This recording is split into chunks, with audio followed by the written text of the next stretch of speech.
Hey, Life Group Leaders, this is Jace Brown back for week 2. This week we're going through Hosea chapters 1 through 3. So we're going to look at those. The main idea that I have for this passage is that the Lord shows both judgment and mercy to the wayward and half-hearted worshipers. And you're going to see that as a consistent theme in Hosea. But before we dive in, I want to do a quick overview of the book, just to help you understand, sort of orient yourself as to what Hosea is trying to accomplish. What are the distinctive features of his book.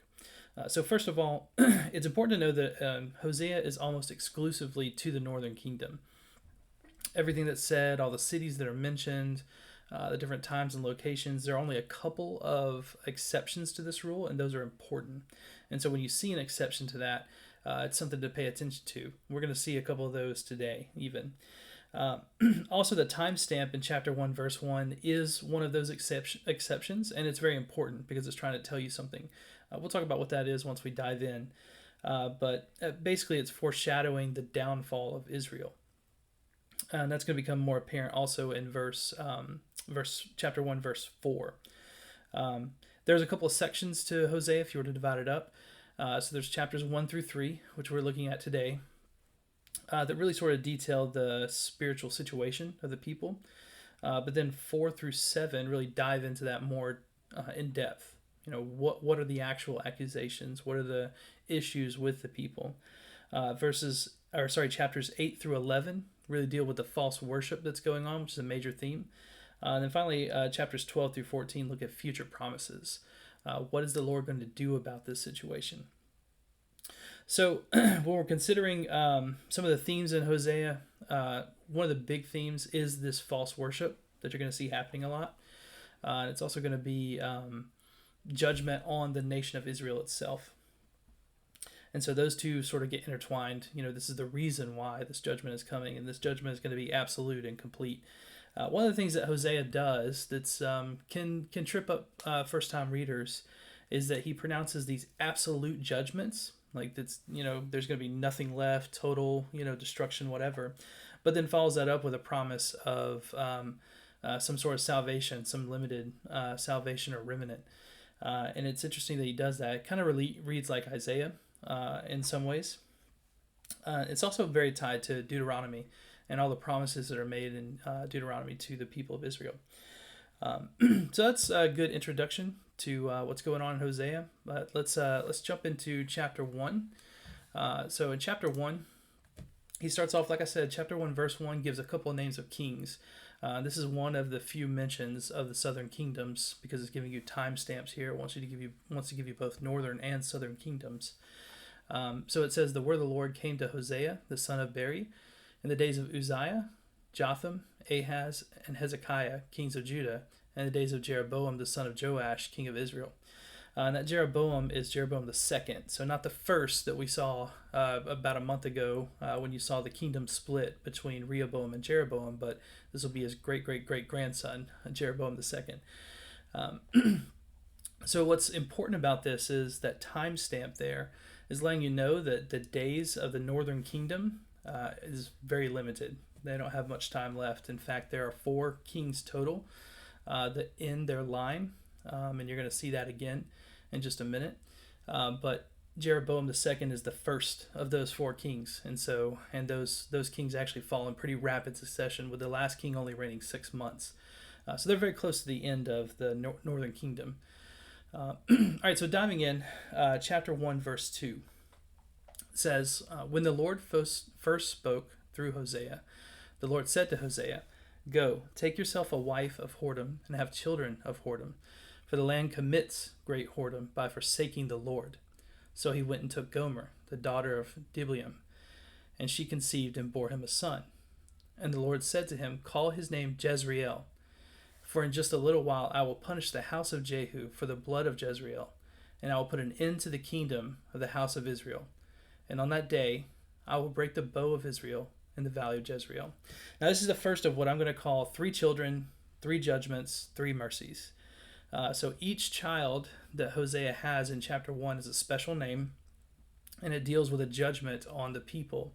But then those judgments are then quickly followed up with 3 mercies. And so this is sort of that theme that I'm talking about, with absolute judgment followed up by the mercy of God. So Jezreel, to get some background, you may want to talk about this with your students. I don't know that I'd want to flip there and like read through it or anything, but in 2 Kings chapter 9 and 10, the Lord asks Jehu to perform a task, which is to take down Ahaz and Jezebel, to end their line as a king and queen. And he does so. And so the Lord commends him for that. But Jehu in chapter 10 goes way too far. He takes care of all of his sons, all of his priests, all of the people that were favorable to him. It's a complete bloodbath in this location called Jezreel. And so that's what he means in verse 4. He'll punish Jehu for the blood of Jezreel. And so the Lord makes him both a promise and a condemnation at the same time. And that's in chapter 10, verse 30.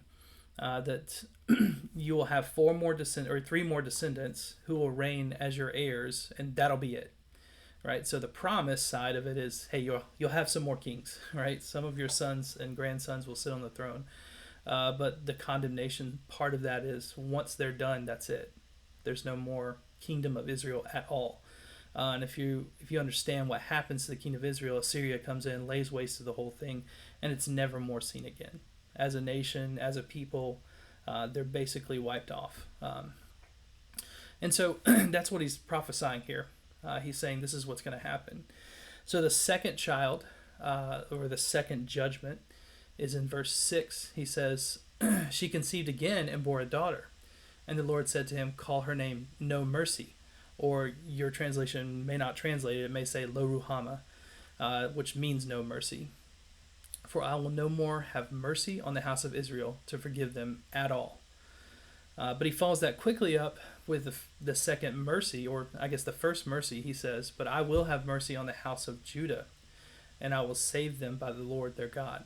I will not save them by bow or sword or war or by horses or horsemen. And if you're reading this in the day, your main threat that's coming at you is military might. And so you may be thinking like, well, how in the world, Lord, are you going to save people without using war, right? He doesn't really explain it here, but we'll see it again in chapter 3. And then finally, the last child in the last judgment, verse 8, he goes on to say, and when she had weaned no mercy, she conceived and bore a son. And the Lord said, call his name Not My People, or Lo Ami, for you are not my people, and I am not your God. So these are the three children: Jezreel, No Mercy, and Not My People. And essentially what God's doing here is he's rolling back the promises that he's made back in Genesis through Deuteronomy in the Pentateuch. All over the Pentateuch. I mean, we're walking through Genesis right now, seeing these promises actively happening as we read through the text. You see over and over again, you will be my people, and I will be your God, and I will give you this land, and you will dwell here, and so on and so forth. What he's saying is like, man, we're rolling back all of that. Those promises don't apply anymore. And you may be tempted to think like, well, that's not how God works, right? God doesn't do that. He doesn't go back on his promises once he's made them. And you're absolutely right. And so we're going to see how that works out in just a minute. But that's essentially what he's doing. He's pulling back these different promises. So you're not politically, Jezreel, the first child, you're not a nation anymore.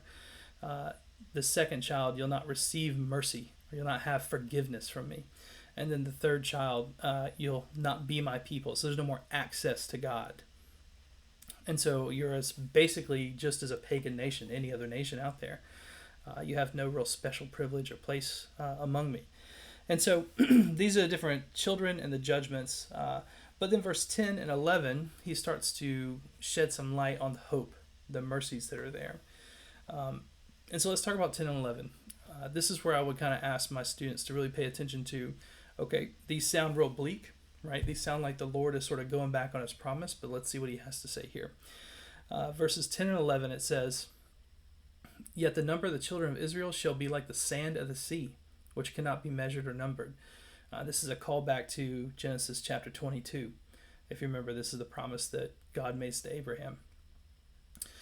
And in the place where it is said to them, you are not my people, it shall be said to them, children of the living God. And the children of Judah and the children of Israel shall be gathered together, and they shall appoint for themselves one head, and they shall go up from the land, for great shall be the day of Jezreel. Verse 11 is interesting because he's doing a little bit of a play on words here that's important for us to understand. So the words Jezreel, it's just the name of a city, but it actually means God will plant or God will sow, or God plants or God sows. And what he's doing here, most translations are going to say, I think ESV and NESB are going to say, and they shall go up from the land. Whereas King James and NIV say, they shall come up from the land. And I think he's playing on this idea of planted, sort of the idea that the children of the Lord, God is planting a garden of his children, and they will spring up. Maybe a good idea of what Hosea is trying to get at here. Right? They will come forth from the land as if they're growing their plants. And so God is sowing this people, and they're growing. They're his garden, right? He's remaking them into his people. So that's the three children and the three judgments, along with the three mercies. When you get to chapter 3, chapter 2, you may want to briefly talk about. We're not necessarily focusing on it, but chapter 2 sort of brings in the core issues. The main issues are they're engaging idolatry, worship of Baal, this pagan god. And Baal was the god of fertility, and so essentially what they were doing was also attributing the good things that God had given them, the grain and all the provisions, right, and all the clothes and all the things that they had that were nice in their life. And they were attributing those to Baal because, well, he's the one that makes things grow, right? Not Yahweh. And so they're attributing all these good things in their life to God. And so their worship was divided. You know, they would worship Yahweh sometimes, but then, you know, when they really needed something or they really felt like they needed to grow their crops or whatever, they would worship Baal. And so the people had a divided heart. And so the chapter 2 really says, like, hey, listen, you know, you have this divided heart, but I'm going to judge you, yes, but the judgment is for the purpose of purification, and that one day you'll return back to me. And so all of that leads into chapter 3, where chapter 3 verse 1 says, he gives them this instruction, go again. The Lord said to me, go again, love a woman who is loved by another man and is an adulteress, even as the Lord loves the children of Israel, though they turn to their other gods and love cakes of raisins. Now, I'll talk about that in just a minute, but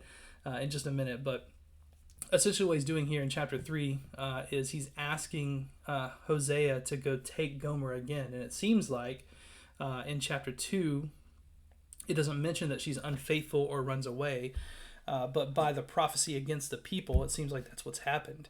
And so God is saying, go take her back, right? Go win her back. And this time, buy her back.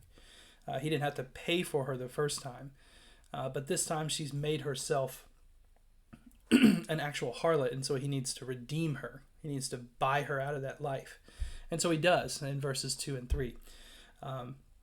And in verse 3, he says, hey, you need to dwell, you need to live with me, right? As an illustration of how the people need to live with God. I'm going to hone in on verse 4 and 5 in chapter 3, and I'm really going to close with these ideas. Chapter 3, verse 4 paints a picture of exile, right? They're away from the land. They're cut off. They have no king. They have no place to offer sacrifices, but they also have no household gods.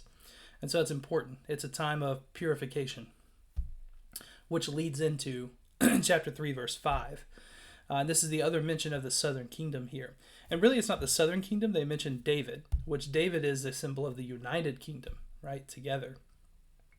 It says this, afterward the children of Israel shall return and seek the Lord their God, and David their king.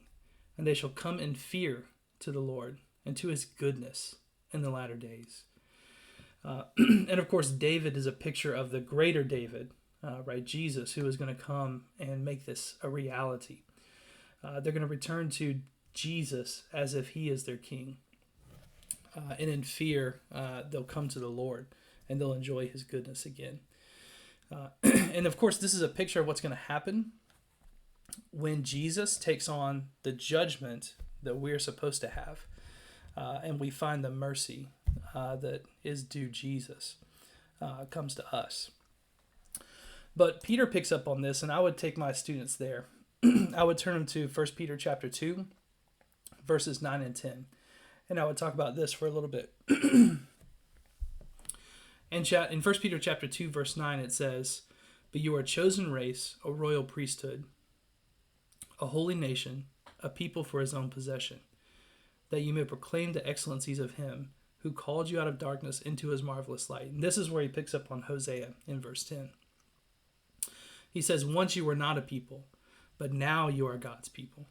Once you had not received mercy, but now you have received mercy." So picking up on those names of Lo Ruhama and Lo Ami, no mercy and not my people, he says that through the work of Jesus, you now have been invited in. You now have been shown great mercy, and you have been made a people for God's possession. And so what is our natural response to that then? It's wholehearted worship, right? In the way that the people in Hosea's day were offering half-hearted or wayward worship, and they rightly deserve judgment for that. Now in Christ, we are able to offer full, sincere, authentic worship to God. And what is our act of worship that he points out here? Well, in verse 9, he says it's simply to proclaim his excellencies. Right? My job then becomes to proclaim God's excellencies, both in worship to him, but also to the world and to my brothers and sisters. So I hope this has been encouraging, and I hope it goes well with you on Sunday. Thank you.